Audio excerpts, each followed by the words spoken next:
ګورو د ټولو نه مخکې د نازي اقبال یو میسج پیغام واورئ بیا پې خبره کوو. منو زما استاد نذیر ګل استاد ما ته سوال جواب کړیو چې په سعودي عرب کې کانسرټس دي او ما د هغې انکار وکړو. نو زما استاد زما نه لږ ګیلمن دی.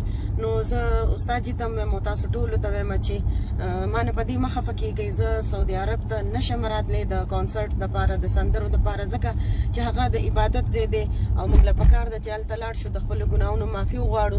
هلته مکه مدینه ده نو چې هلته مونږ سندرې ووایو نو دا خو لکه بې حرمتي ده او ډېره غټه بې ادبي ده.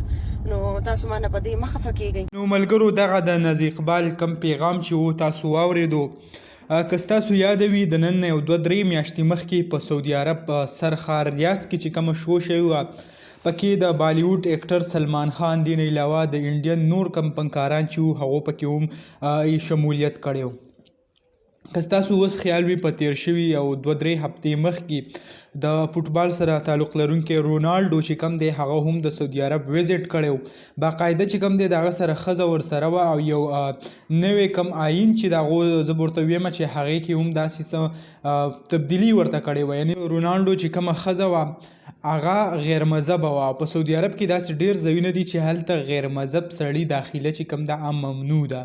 نو د رونالډو کومه ښځه چې دا هغې له داسې طریقه کار جوړ کړو چې هغه وایي د هغه ځایونو ویزټ کولی شي. یعنې کم غیر مذهب چې وه په هغه ځای باندې بند و او اوس چې کوم دی داسې آیین کې داسې بدلون وکړو چې هغه هم د هغه ځای ویزټ کولی شي. ډېر زیات د افسوس خبره ده. همدغه نتیجه کې چې کوم دی په سعودي عرب کې یو بله شو هم کېده چې په هغې کې په پیله ځل به پاکستان کم فنکاران زموږ پښتانه چې دي هغو به پکې شرکت کو. نو په دغه سلسله کې نازي اقبال هم انوایټ شوی و. نو نازي اقبال د دې نه انکار وکړو او دا ویډیو باقاعده تاسو هم کتل هغې کې ویل چې آیا سعودي عرب چې کوم دی یو اسلامي خاوره ده مکه مدینه ده پکې نور پیغمبران دي پکې دین علاوه د دین اسلام سره ریلیټډ ډېر زیات خلک دي پکې. نو زه وایي داسې نشم کولی وایي هغه کم د هغو کم پروډیوسر وغیره چې دی وایي هغه رانه خفه کېږي هم خو ما ورته انکار وکړو چې آیا زه په یو پاکه خاوره کې داسې حرکت هغه نشم کولی.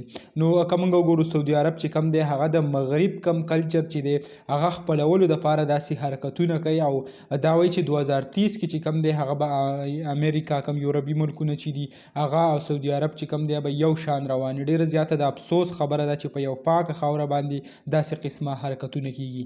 دغه ویډیو و دغه معلوماتو تاسو سره هم شریک کړه. امید لرم ویډیو به هم خوښه شوي. که ویډیو هم خوښه شوي ویډیو لایک کړئ او که زموږ په چینل نوي یې چینل سبسکرایب کړئ د داسې نورو ویډیوګانو دپاره. انشاءالله په بله ویډیو کې به ملاویږو. د نن دپاره دا کافي وه. د لوی الله په امان.